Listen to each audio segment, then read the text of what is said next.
Get out the insurance cards, get out the copays. The office is open, my friends. Brought to you by drroto.com. Yo, everybody, it's Yo Rider. So let's get to it. Bring the pain!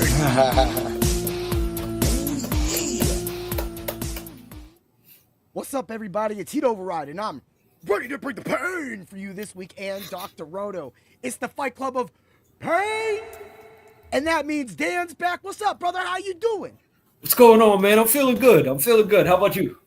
Oh, man, I'm excited. Work's been wild. I actually was like, I don't even know what was wrong with me at karate this week. I literally, physically, I had probably my best week ever. And then I was literally like falling apart mentally. I don't know if just work was getting to me or something like that. I was just making bad errors. I was over there. I started class way too early. And then, sorry about that. And after starting class way too early, I proceeded the next day to forget one of my swing moves in my bow kata. So then I'm like sitting here like, okay, this is not even a competition. What's really going on? And then it comes to Wednesday. I rob rushed somebody, and I pulled up a little bit, and he went flying backwards into almost into the mirror, but he like kind of caught himself. He sat right down next to the mirror. Man, Sensei came out, was like, "Rob, what are you doing, bro? What are you doing?" And I'm like, "Oh, dude, I don't even know." And then I was fighting one of the black belts, Jada, and I'm sitting there like we're having kind of like a good battle and stuff like that, but at the same time, you know, I'm trying not to use the head blows because I respect her as a woman and also as a black belt, and she could probably kick my ass. Dude, she's just an amazing fighter. So I'm just like, okay, let's not piss her off. Let's just keep fighting and let me get into what I got to get into. Well, then something happens. I end up slipping off somewhere in my damn mental ass state of whateverness I was in. And I turn around at least what I thought was a quick turnaround, practically through a spinning back fist, which is frowned upon in point fighting. Yeah. Which I've been hit with multiple times, and I got yelled at again. And all practically what he said was, "Rob, look at your belt. You're better than that." And I'm like, oh, man. Oh, man. Brian was about to kick your ass. Bro, if you saw him, you would have been like, Rob's dead. Rob is dead. Like, he came out when I started the class. He goes, "Who told you to start?" He goes, "Which black belt did you tell you to start?" I go, "No black belt." And so, like that, me as a person and in the dojo, you have to be accountable for your mistakes. And I made a lot of mistakes this week. So it happens, man. It happens. I don't know where I was. And this is one of those times where if I was like at a tournament, I probably would have been a tad dangerous, because which would have been entertaining for everybody watching, because I would have been laying the wood. I would have just been like, yo, whatever. But throwing spinning back fists. I know. I got hit with one, and this dude, mind you, the first fight I had, the guy punched me square dead in the nose. So I kind of had a bloody nose, but I sucked it up. Nobody knew, and I booped his ass. And then I fought the second guy. So I get to the second guy, and I stepped out of bounds. And so that's when he hits me with the spinning back fist. Because the ref calls me off, and he goes, whack. Bro, I was so mad. Like, the rest of that fight takes place where I just literally just jump at him. And this dude was like 6'5". And that's that video I sent you of me just jumping in there like I was Little Mac from Mike Tyson's Punch Out. I was just like, blip, blip, blip, blip, right? And from there, it was that. I just literally knocked this dude. And the winning blow was him going for the spinning back fist again. And I jumped and I took his head off. Yeah. So I'm just like, come on, guys. We can't just do this stuff. We can't be that way. You know, you gotta be protective in our sport. You have to have respect. So sometimes we get a little out. So I'll look at that. Maybe it was the heat. Maybe it was the heat. Oh yeah, heat override, bringing the pain. You know, you never know. Woo! Yeah. So I want to say welcome to everybody. Last card was a success. 9-2 myself. Dan smashed it, went 4-3. I went 5-2 on the overall for the main card practically. We did 7 fights, and we hit so many bets, the DFS lineups were smoking. I only did 2 on FanDuel, both over 600, and those were free. Well, not free, but if you were part of Dr. Roto at drroto.com, use code word DOC, and you will get a percentage off your prescription. I'm throwing that in because if you could add that money, right? And literally, I'm at the Scott Fish Bowl drafting, and I'm talking UFC and about my articles because I was so proud of me and you, Dan, and what we did on Thursday and the 5 Tastics that I was like, you know what? We're untouchable. I went in there, and dude, just like I said, threw me the lineup, and I'm like, bro, we're in this. And he came back out, and that's when he showed me the lineup while I was drafting. And he won money. He let me know in the league chat because he's in the league with me. So it's wild, dude. You know, bro, we're underrated and underappreciated right now. We are, and the thing is that we're trying to use the fight theory into producing the finishes that we want, that we can. And of course, there's safe money. Again, you have to get the subs only Discord. I put all of the lineups in there. I put all of the bets in there. I'm in there practically 18 hours a day. So if you have any question about any card, just like the dude at the Scott Fish Bowl in Buffalo, I can help you with your lineup. So I can do that. Dan can help you on the X. So you just got to at one of us. But we're going to give that stuff out. What's up, Dan? Well, you figure when I talk about the fight theory, if you watch, you know the fighters I like. But I do not discriminate. I tell everything the way it is. And if a fighter's good and I don't like them, I don't say they're not good. Yeah. And that's what I think that a lot of people have to understand in this business. It's not even about not good. Sometimes people see things differently. Sometimes people just like a certain style. Like I loved watching all the highlights on Wonder Boy. I know why he's one of your favorite fighters. To me, I saw a lot of similarity in his rush too, in his blitz, that technique. So that can be a problem for Bonfim. We'll talk about that when we get to that fight. That is one of 4 fights we will be covering. Of course, you'll get bets throughout the way. At the end, I wanted to start something new. I wanted to call it the parlay that pays, or the parlay of pain. Oh yeah, that sounds good. I love the parlay of pain. This is new to me too. So let me hear this. Yeah, dude. So the parlay of pain is going to be a parlay that we're going to start at 2, and we're going to build to 5 legs. So it's just like building a ladder, right? That's how I had some of my biggest bets back when FanDuel and DraftKings used to pay a lot more. But for those parlays, nowadays you can't. You have to kind of find it. And I got something for FanDuel on that one too. I'm just saying. I saw something. We'll get to it. I'll let my stuff out then. But outside of that, looking at this card, outside of the soup cans, bloop, bloop, bloop. Dude, Campbell's Soup should be a sponsor of us.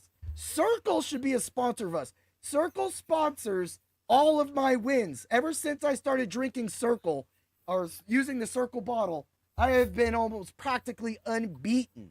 So Circle, you should sponsor us. I stand by your product, and I've had a subscription to your service, your website for over 3-4 years, something like that. So I want to throw that. And Campbell's Soup, Progresso Soup, one of you soup companies, you want to talk about soup? Because Dan, when you looked at this card, what did you see? Soup cans. But I mean, people that sell burritos should actually sponsor us also, because we talk about a lot of burritos around here. I was gonna do that. I was gonna say I was gonna run like a contest for a free month to the subs only Discord at Dr. Roto, and I was gonna have like one of the questions be, who do we call the burrito band? And see if somebody gets that, because they're going to type that in, and the only thing they're going to get is the Fight Club of Pain, because guess what? Unfortunately, the Fight Club of Pain is the only team that calls him that. Yeah. Oh, I love to take credit for that. I love taking credit for that. That is you. That was all Dan. That was not a heat override thing. He just came out of nowhere and just started calling him the Burrito Bandit. So you never know, if I want to use that for a contest in the future, I'm going to use it. You should. You got to. You gotta do it. Because I just want to really get back to all the people that were watching us. Right now I want to say also thank you to everybody watching us. If you have a comment about one of the fights, I have all my notes right here, right? So we can talk about those fights, but we're saying, so I told you about that notebook. I told you about that notebook, bro. So it's here. So practically, of course, we'll make sure you're going to get 2 DFS lineups at the end of this show, maybe even 3. Last time I gave out 4. Well, I gave out 3. Dan gave out 1. So we do like to make a DFS lineup about it at the end. And we will also be making bold picks throughout. I already have all of my bold picks. Let's start off with something wild. You know what's a bold pick? One of the biggest soup cans getting a knockout in the first and second round for plus 2,400. Good old Mitch Ramirez. But we're going to abuse that boy with Mike Davis on the DFS slates. So there's your free 5th round right there. And if you really want to get into it, the knockout for that round is a +1 for the fight period is a +125. That covers Mike Davis because Mike Davis under his knockout and sub is a -185. But most likely Mike Davis is going to knock out Mitch Ramirez. So just play it. Just play the +125, throw a few units on it and feel good. Because when we get to the parlay of pain, I do like it now. I'm so stupid. I'm so stupid. All right. Let's get to the fights now. I know that's why everybody's here. Sorry about it, Alex. I just like to get people kind of coming in and getting, catching up with us and getting it. So, the first fight we're going to be covering is Nate Landwehr, Nate the Train, versus Morgan Charrier. Charrier, we got a French. Hey-o. Dan, talk about it. All right. So, Landwehr, grit, pressure, experience, relentlessness, and forward movement all sum up Nate. That's all you need to know to sum up the way he fights. He excels in fast-paced, chaotic fights, and he wears down his opponents. He'll look to push the pace and overwhelm Charrier, however you pronounce this guy's name. But he gets stronger and more fierce as the rounds go by. He has an unwilling gas, and he likes to use his size to bully people with clinches. Charrier, he's a very technical striker, and he has a defensive mind, but he's very well-rounded. He's able to land clean on the feet with accuracy without taking damage, which means he's a good mover. He wants to avoid a brawl with Nate because he's a good counter. I agree with that. He's a good counter puncher, and I don't think he has the chin to go, full brawl with Nate. He wants to dictate the pace and range with his front kicks and his jab. Yep. So, what you brought up right there too, and you called this. So I picked Charrier, and you picked Nathaniel Wood in that fight, and you got that win. He got floored. It was a unanimous decision, but he floored Charrier. Now Charrier's body he has an amazing body. Like you said, it's well-rounded. He can do everything. He can slug. He can bring it in. Practically the notes that I also have on it. Plus, we have lost a bet on Charrier when he fought Miranda. Yeah. And because we went with Miranda in that one, and we got the knockout in the second round with him. And then, of course, when we go to the next one, you put Wood over him because you felt like he fell off. Now, the thing is that Nate the Train will stay in his business. He will stay in his face, and he will keep loading that joint. What I'm looking at this fight is Nate the Train, when he fought David Onama, and he was all over his shit. And Morgan, if that happens to Morgan, I feel that Morgan's not going to be able to put up with that. And what happened with Wood, Nate being stronger as the fight goes, what happened to Wood is going to happen. So that for me is exactly what I'm looking at with that fight. Who do you got winning? I got Landwehr winning by decision. And decision. All I knew you were going to do that. So decision plus money line, which is decision distance, right, is a plus 372 on Nate the Train. That's not bad. See, all those little things saves a little bit of that time up on that. Ooh, someone's cracking. We could be a beer sponsor too. I mean, I know one of the guys that works for us works for Old Nation Brewery. I mean, we're giving them a shout out. Go check their beers out. Our boy Danger, the man. Ooh, yeah, the beer connoisseur. Uh-huh. Yeah. So I'm picking Morgan. Yeah. Okay. Oh wow. So here's the deal. I have lost money, but in that fight I had knocked out because I thought Miranda was going to knock him out. So he did win me money because of the way we cover ourselves, hedge ourselves on this show. What we stress all the time. CYA, cover your ass, people. You know, you got to keep things simple. The KISS rule, right? This seems like it's easy, but people mess it up all the time. That's why I do like knockout, first and second round by Nate is a plus 950. I don't mind that action. Knockout, because I think that if the train does keep going on, that Sherrier might get a good ground and pound, might be able to stun him. I mean, Sherrier is a big dude. He's going to be able to get in there. I think that the knockout second to third round for Sherrier is more likely to happen on his end. It's a plus 550. I'm going to pick Morgan Sherrier. Distance and money lane for him is a plus 135. Knockout for both fighters is a plus 150. If you don't think anything's going to happen, the distance is a negative 126. May have changed while we started this show. That's what we're talking about. I'm picking Morgan, and you got the decision. I got decision by Nate. Yep. I'm gonna do it. Morgan Sherrier knocks Nate the Train out second, third round. I'm going with the plus. Woo!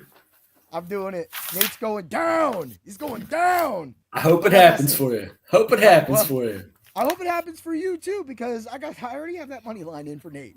All my positive. I'm owning these sports books can't mess with us. We got the jacks of all trades. We're in it, man. And wait till we get to the Wonder Boy fight. I can't wait. All right, let's move along. We got Calvin I don't know. His name sounded fun saying Qatar, like echoey. Just I don't know. And Steve Garcia. Dan, talk about it. So Calvin Cater, man, he's one of my favorite mid-card fighters. He's a mid-card fighter at best. He's on a 4-fight losing streak, and he struggles against good boxers. He's been in wars lately, and his endurance has suffered during it.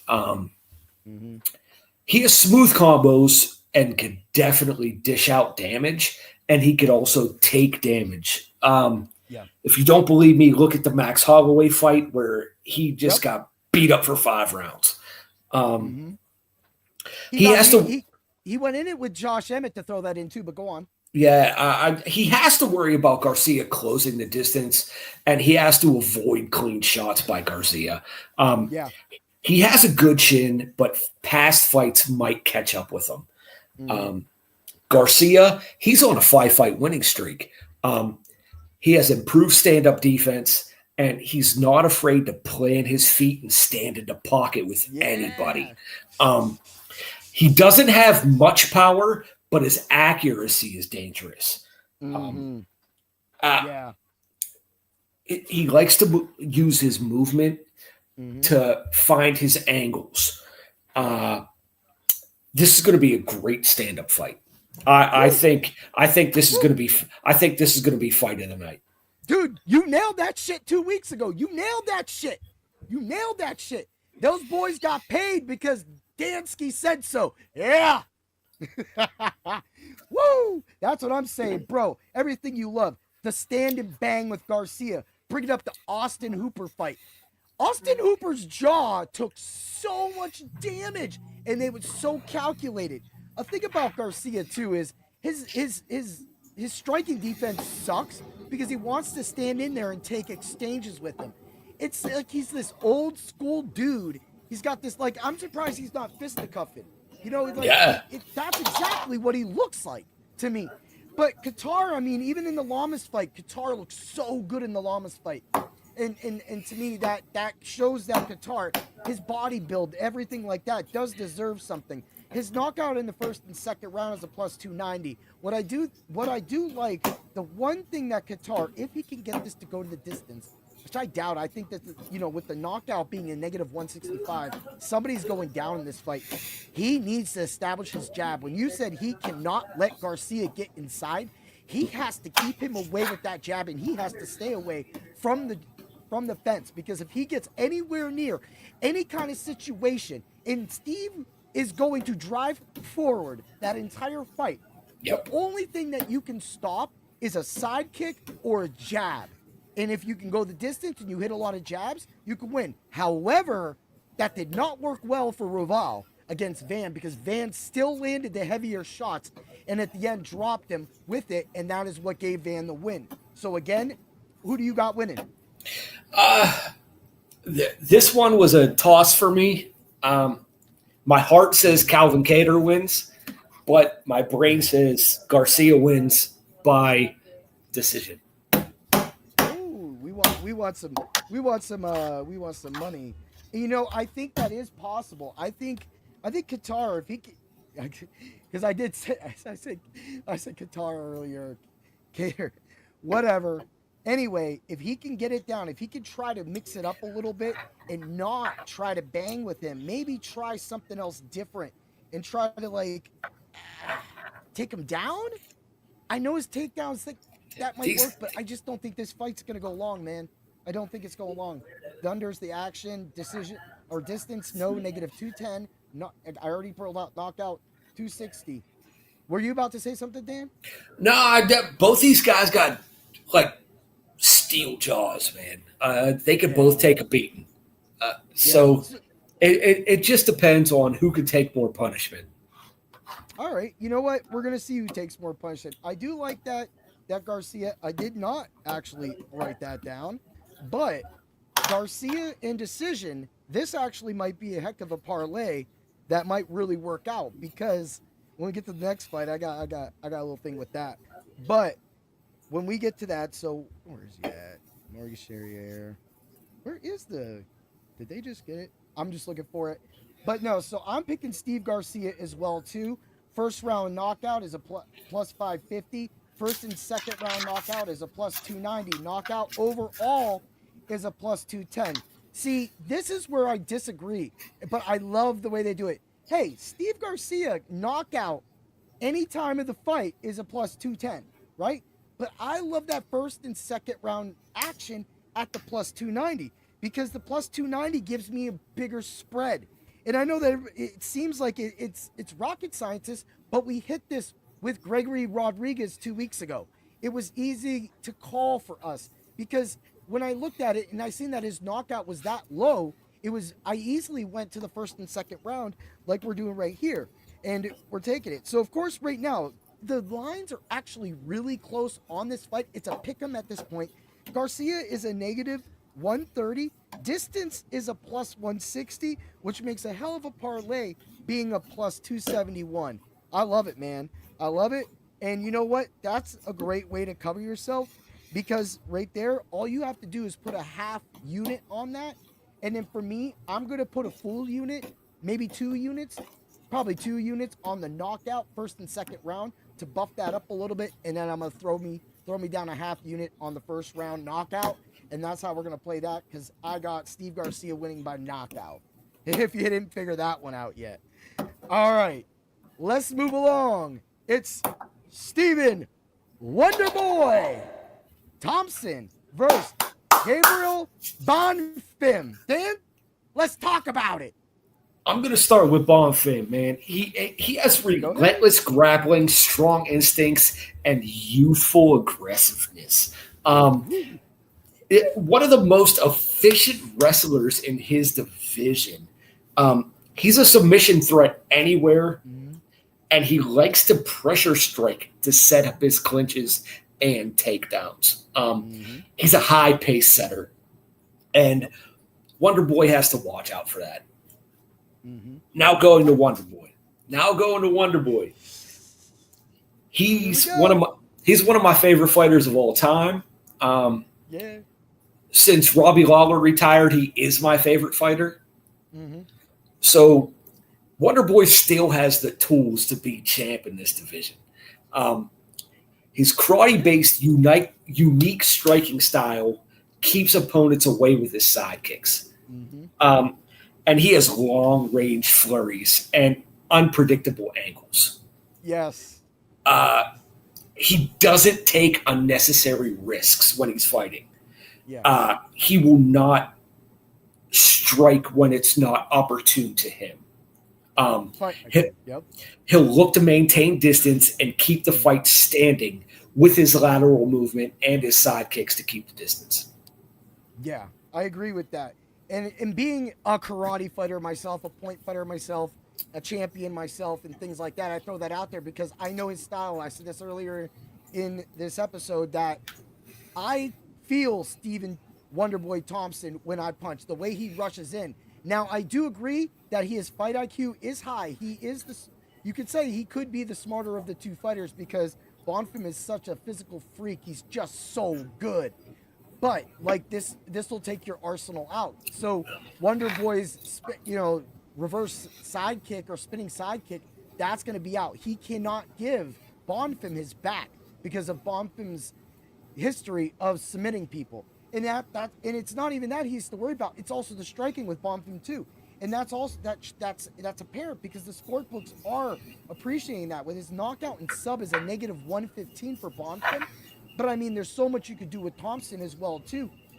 Of course, with this fight and Bonfim being a big, huge submission artist, that to me just tells me that Bonfim is going to be striking to make it in because when a boxer fights me, or let's say if a wrestler, because I don't fight wrestlers, but I do fight boxers. I fought a boxer last night. I kept him away from me. I used my speed because point fighting, we are fast. We practically train to be fast. In, out, move to the side, use angles, attack. This is everything that Wonder Boy is going to use against him. If you don't think Wonder Boy has a chance to knock him out, you're wrong. He can knock him out at any point. Dan, do you feel that can happen? So there's another question for you. Yeah. Did I break down Karate Fighters good enough for you on that? You did. All right. It is, and you were right. That's what practically sparked me with why I can't. Now the same boxer, if he goes, hey, I want to kickbox, I use my kicks. He doesn't get near me. But when he is a boxer, he does get near me. He throws his jabs. Because for me, it's natural to stand like this. And as a boxer, you're standing more like that. So when I have to move it, exactly. Talk about doing the Philly shell and stuff like that. But I don't know those techniques. I know karate techniques. So again, the situation has to present itself to make it happen. So that situation led to what I'm about to talk about. Knockout by Stephen Wonderboy Thompson at the time I wrote this down was a +850. Decision with money line going the distance is a +476 for Wonderboy. That can happen. I know Bonfim's gonna go in. Bonfim, of course, I've got so much with him with the subs. So since we're do that, I'll pull that up real quick. But I want to talk about this. So and this is what led to the decision in money line with Stephen Thompson. I took knockout and under by Wonderboy, and on FanDuel, it went. You would think a +850, and then the distance being a plus whatever it was would actually generate a really nice parlay or under because I had it under because it's a knockout, right? It would generate a nice parlay. It's already because it's a negative because of Bonfim's the way that everybody thinks he's gonna win. FanDuel actually took it down. It took a +850 and a -190, and it parlayed together for a +773. A 773. Why even play it then? Why are we even doing a knockout with that? Are you testing me? Are you testing if I pull out that +773 that anybody that actually goes and plays the under plus knockout Stephen Thompson, and for some reason it happens, you can track that? Is that what we're doing here? I'm just calling you out because, like, usually when you build a parlay, it builds up. It's like taking a brick and putting it on another brick and it's sinking into the ground. It doesn't make sense.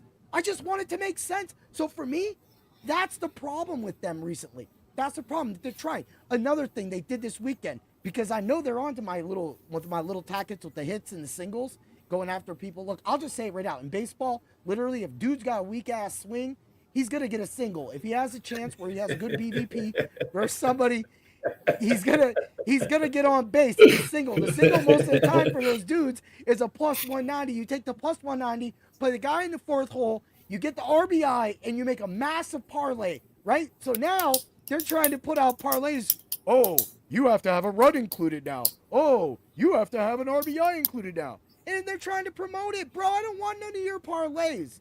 I like it. It's cute. It works on the people that want to give you their money. But for people who don't want to give you their money, they come to Dr. Roto or they watch the Fight Club of Pain and they take your money, just like you got took, and made you out. Now we got parlays going worse than a knockout? You ain't making no sense here, bro. You ain't no sense. So that's all I'm saying on that. I thought it was kind of shitty on their end. But, hey, in the end, they're the boss anyway. You want to go to their site, you can take your money elsewhere. There's many others. ESPN Bet, BetMGM, DraftKings. I use a lot of those, but FanDuel and DraftKings are, of course, my number 2. I still will respect you guys trying to make money off of the people that don't understand. But I will say, I thought that was a little, that was sus.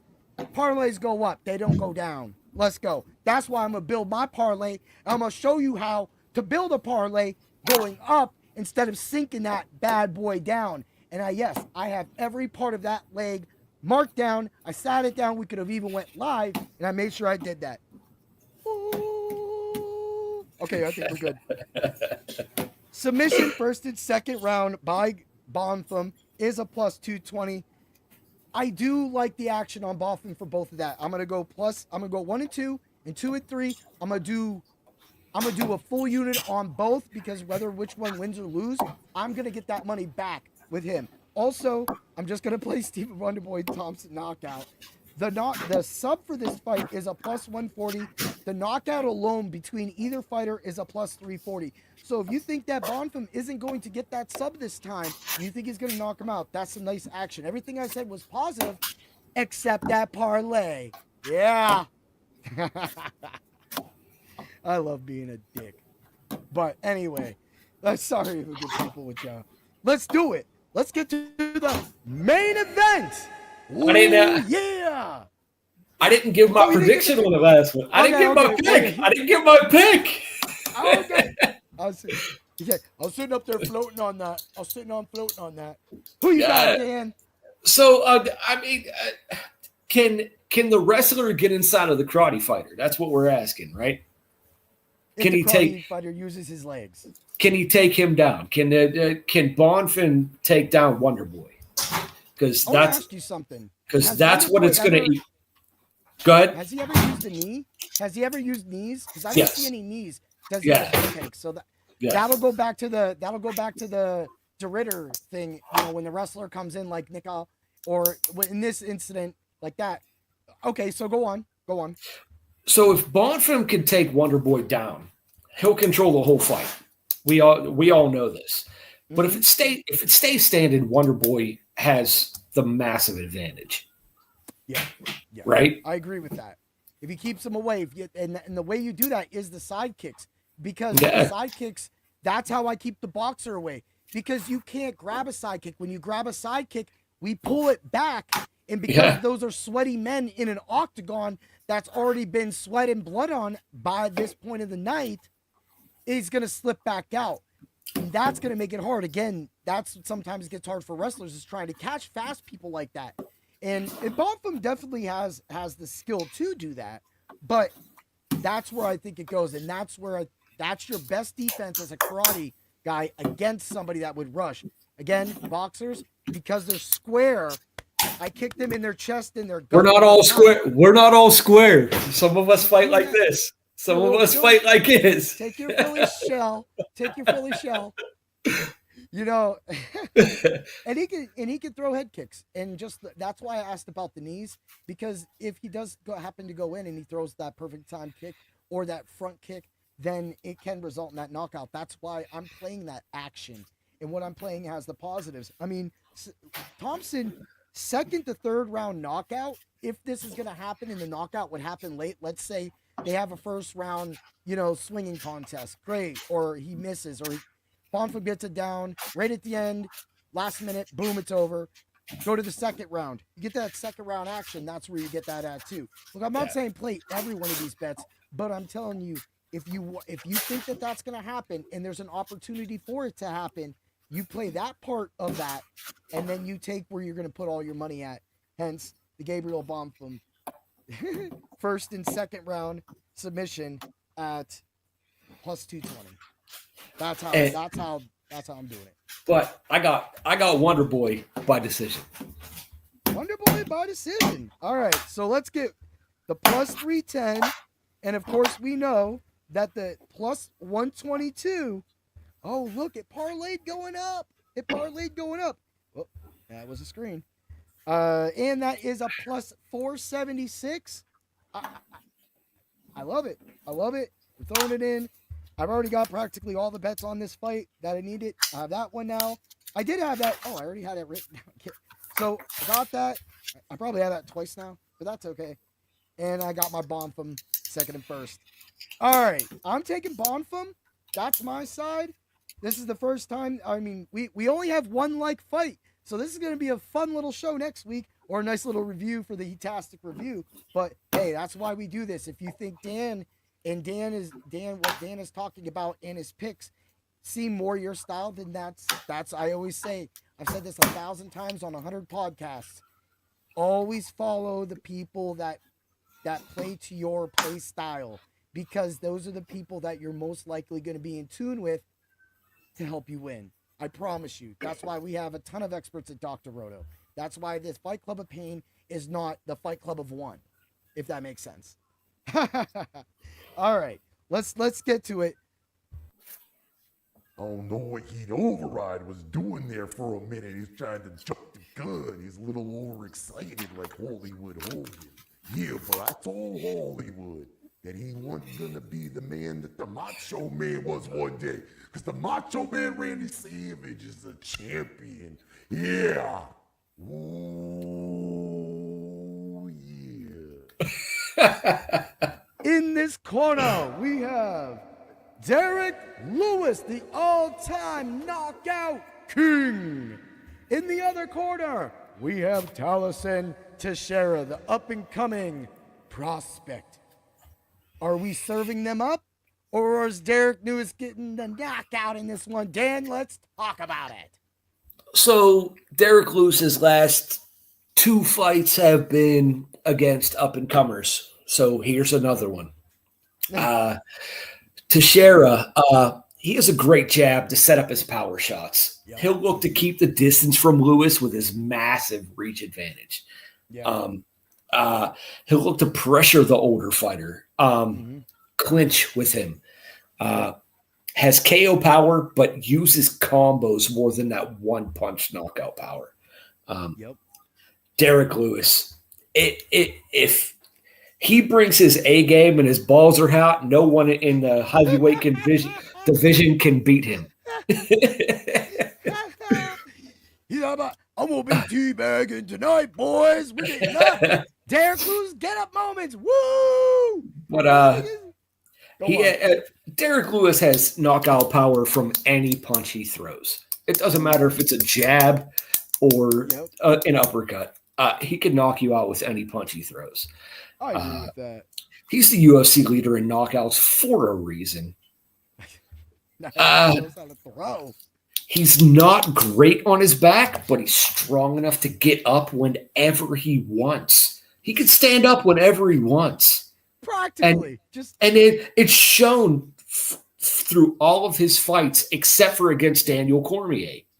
Mm-hmm. That's the only fight he couldn't stand up.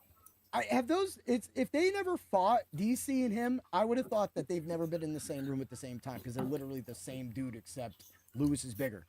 Well, I mean, Dar- no, Cormier did. They was back. Cormier is a lot better of a fighter. He is. A He is. lot He's, better of he's a a fighter. legend. He's a Yeah. legend, man. DC's a legend, man. Even I know that. Even like I said, that was one of the guys that I always heard about. Derek Lewis is one of the guys that I knew about. Again, I brought up that the meme, of course. Yeah. Helped that. So when I was looking at Taliesin Teixeira, you're right about the jab. The way that he was able, the Arthur Lopez fight, when he got that knockout, he was able to set up that jab well, and then he was able to bring that right hook over when Arthur wasn't.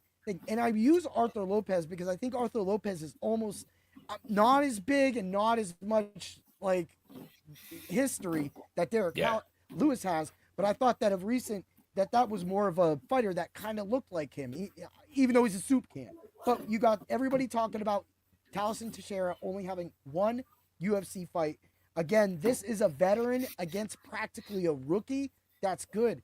And what do you think, Dan? Who you got? I got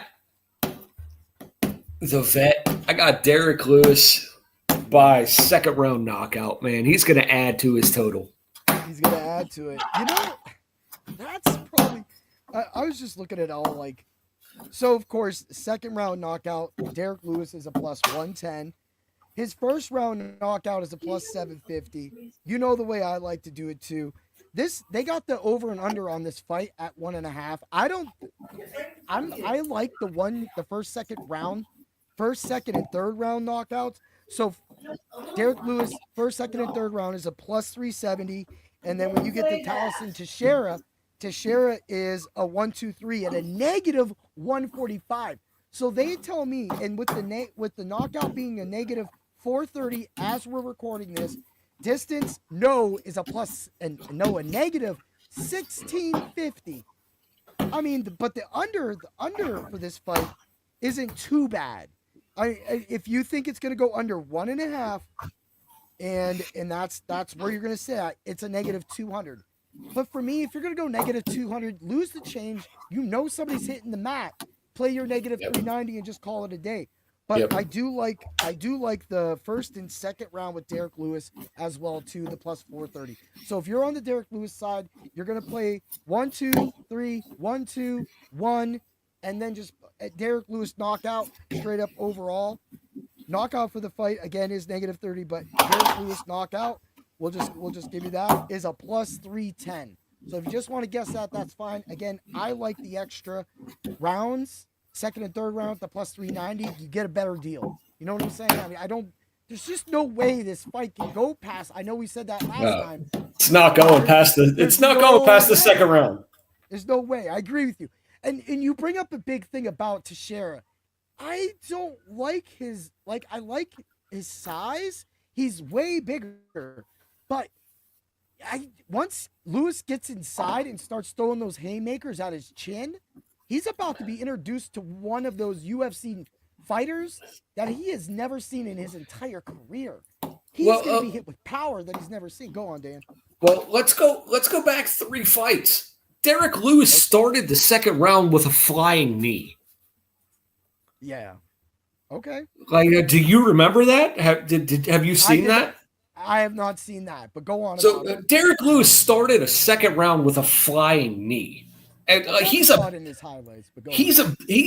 big guy, but he can move, and he'll do anything he can to get inside. So practically, he's the Warren Sapp of the UFC.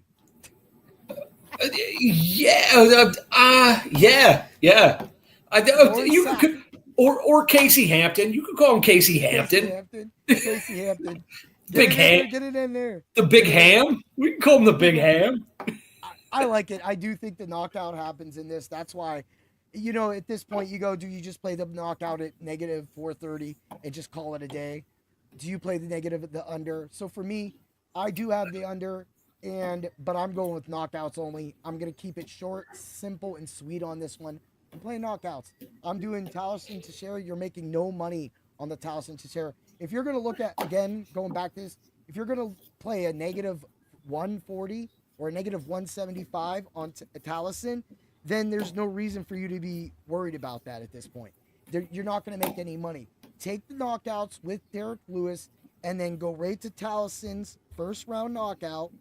And Taliesin's first round knockout is a plus 165 if you're going to try to make money. Cover yourself with the negative one. We'll just get the updated because I have it in front of me. We'll get it. Bam. Taliesin Teixeira. 1, 2, 3 is going to be, it only went up to negative 145. So we're sitting at that. Play your money. You're not going to make a lot of money on this fight particular, but you need to make that money on that other fights. And that's why we have the Parlay of Pain. I need like a little sound thing for that. That's going to be great. All right. So here's what I got with the Parlay of Pain. You take Fatima, first and second round submission, plus 460. You got Davis, first and second round knockout, gives you a plus 1636. Now that's the first. That's your safe. That gives you 2 fights at the beginning of the day, the night, whatever it is for you in your time of the world that you're watching this, because that is an actual thing. It's 5 o'clock somewhere, right? So you're gonna get that, and you're gonna take 3 units and put 3 units on that. So now we're around, if you're playing the dollars, you're playing the tens, let's just go 3s, you're around, $50. Add Bonfim, knockout and sub, negative 115. Jacks that bad boy up to a plus 3145. Go ahead and throw a unit on that. If you're feeling froggy like me, you're throwing 2. All right, let's move along to the fourth leg of this parlay. Oh, the sport folks, you guys hate me. I don't care. I'm just saying it out there. I'm not putting it on the internet. I'm just talking. Y'all think I'm stupid anyway. If I'm stupid, then why are we making money on this show? Why are we in the positives? Why is it that I've only had 3 losing weeks overall of my overall picks with the perfect pick? Dan has allowed to challenge me along with the rest of the Fight Club of Pain to get me better. And you know my style. You know that I bring the pain. So I'm going to always try to do the best for all of you to make all of you money. I swear. Petrino, first and second round knockout. Negative 145. Woo. Uh-oh. Plus 5,389. Plus 5,389. 1 unit. 1 unit. But there's more. There's more. The 5th and final leg. You trying to be the champion, Heat Override. You going all the way. You gonna make the DraftKings and the FanDuels and the ESPN. Hey, Macho, I got this. Ooh, yeah. Lewis and Teixeira knockout. I'm taking it. Negative 430 moves that bad boy to a plus 66.59 for the Parlay of Pain. Let's build it up. Let's keep just putting a brick on a brick on a brick, because I'm like that Wonder Boy. Parlay, you thought you was slick. Yeah. Woo! Ha ha. All right. Dan, you got any bold calls that you were thinking while looking at this? Or are you good with that? Your plus 1,100 is looking nice. Bold calls. Bold calls. Bold calls is Calvin Kattar knocks out Garcia. I love it. That's and where's it at? We already talked about that. I think I had the first round knockout on Qatar was no, it's not. I could check it, but I don't need to. But it's probably at least like a plus 430 right now. Actually, let's go check it. Does that say plus 430 for first round Qatar knockout? I could be wrong. It could be a plus 950. Is that right? No, it's not. Let's get it. First round knockout Qatar plus 550. I felt like I did have that. Oh, I also have Matthews knockout and sub plus 340. I think Jake Matthews has a chance to beat Chidi Nkwame. I like Chidi. We've won money with Chidi too. That's a really hard fight. I haven't even picked it. I mean, you remember Chidi? Oh yeah. Tie versus I just think Matthews got it. And I'll get to why I like Matthews. Of course, Klein, first round sub plus 850, first and second round sub plus 450. You've got all your plays. You have all of your parlays. Now it's time for DFS. Dan, did you do your lineup? I didn't get sent nothing, so I couldn't go on a line and do it. Oh, well, if you go to the app, go up to the little thing, the icons in the upper right hand. We'll make the line live. We'll make the lineup live. Everybody, you're getting a lineup. Here's your first lineup, and this is where I'm kind of nailing it in right here. I got Davis, Landwehr, Walker, Matthews, Garcia, and Curtis. That's going to give you your cash game lineup for DFS. All right, Dan, which 3 fighters looking at this do you think win on this card? I like Calvin Kattar. Okay, so you got him at 7,800. Who else you got? I like Calvin Kattar. Let me see. I like Derek Lewis. Got to take Derek Lewis. 7,200. Derek Lewis. 8,750 for an average for your next 4 fighters. All right. So I love Wonder Boy. Yeah, I'm taking Wonder Boy too. Wonder Boy. Okay. Hey, I'll look at it this way. If it goes the distance, he's gonna have enough points, kind of like what we were talking about with even Royval. Even though Royval lost, he still scored 130 points on FanDuel. So I mean, they do that. So let me see who else. So you got 3 fighters left. You have an average of 9,300. You got Klein at 99, Davis at 98, Petrino 96, Bonfim at 93. Well, you're not taking Bonfim. And then you got Charrier at 89. I thought that was DraftKings. That's a little much for the Frenchman. 8,900. What about Landwehr? Landwehr? Yeah. All right. 7,300. So now you have 10,000. You could get Klein and Mike Davis if you want. Yeah. Give me whoever you want to give me.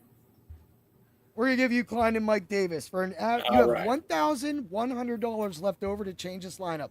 Let's read it back. Kattar, Lewis, Thompson, Landwehr, Klein, Davis. Hey, let's take cash game lineup. But I will say this. And this is what's winning, if those upsets happen, then that's a unique lineup.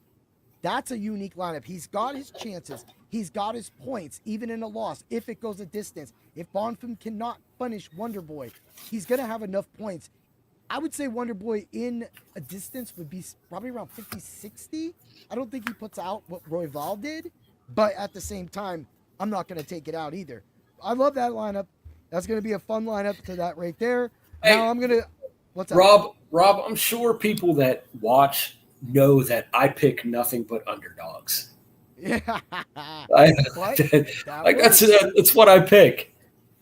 And that's what gets us paid. That's what gets us paid, because that stuff right there, even with the 2 simple parlay, you can easily make some money from that. And that's what I'm saying. We don't have to go.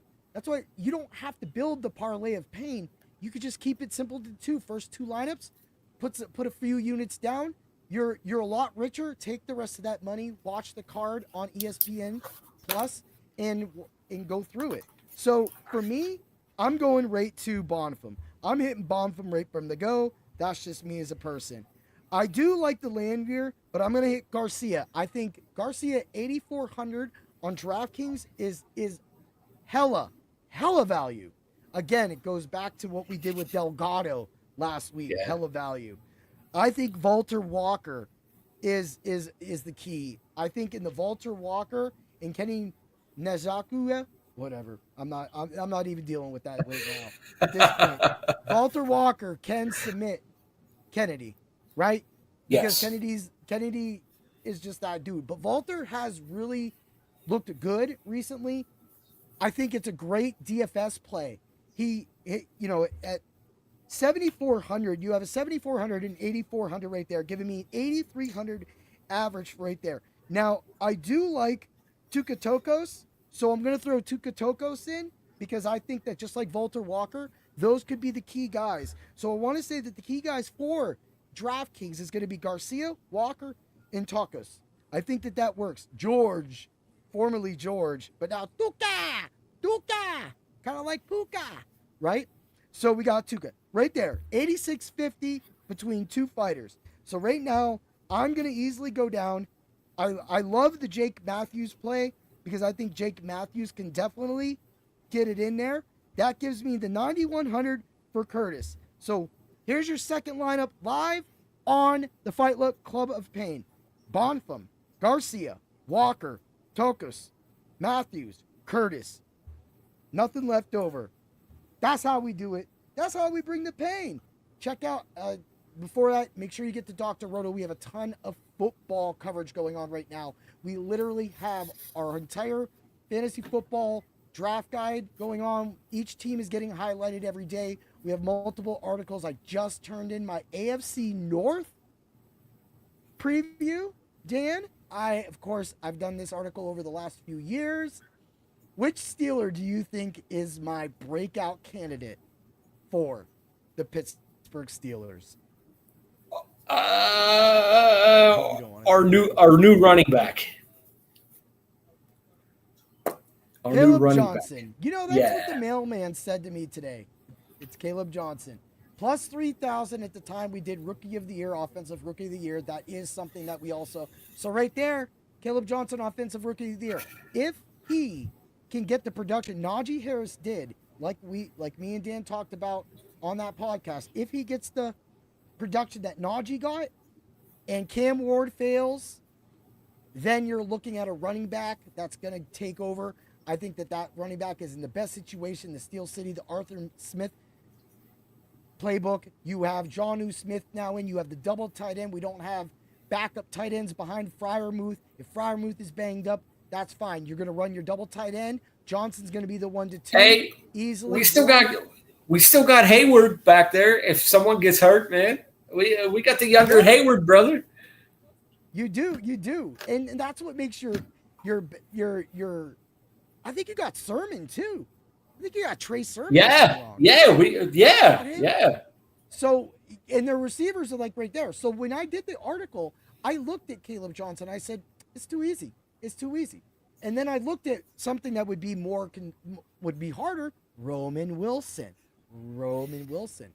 But there's one guy in the middle. If he is not there, all of that doesn't work. There ain't no rookie getting over 1,000 yards and over 8 touchdowns if Aaron Rodgers isn't back there. You'll have to go to Dr. Roto on the 13th to figure out which of those three players. What do you think? What do you think I got? If Aaron Rodgers ain't there, kid from Ohio State, the quarterback, man. Will Johnson. Yeah. I'm not Will Johnson. I don't think he's going to do enough. I don't think he would be able to do enough as a rookie, especially in that division with the Baltimore defense. And then with Cleveland bringing in the rush right now, I think you can't throw in Cincinnati if they get Hendrickson's back.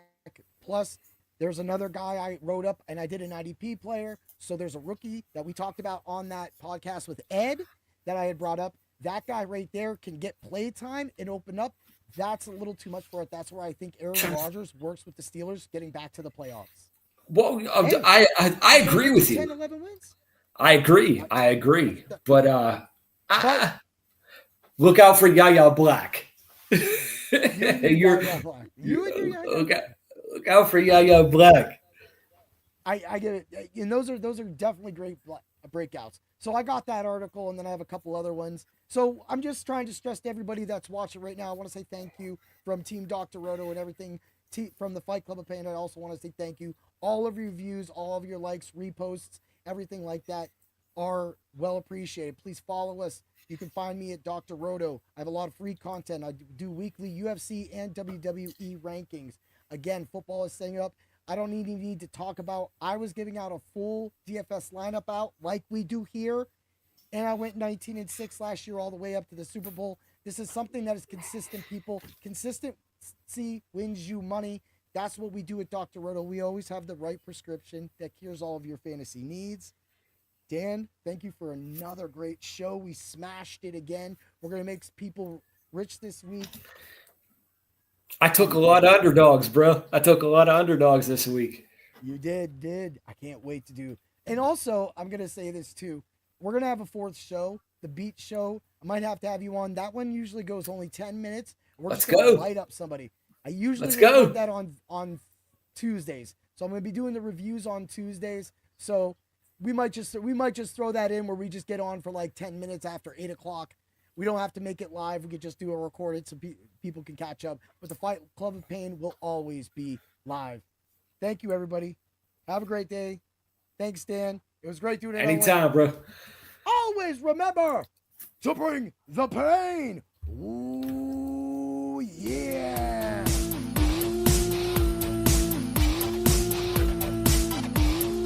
Thanks for stopping by the office. Get your fantasy prescription by subscribing to the channel and checking out drroto.com. Until the next visit, be well and take care.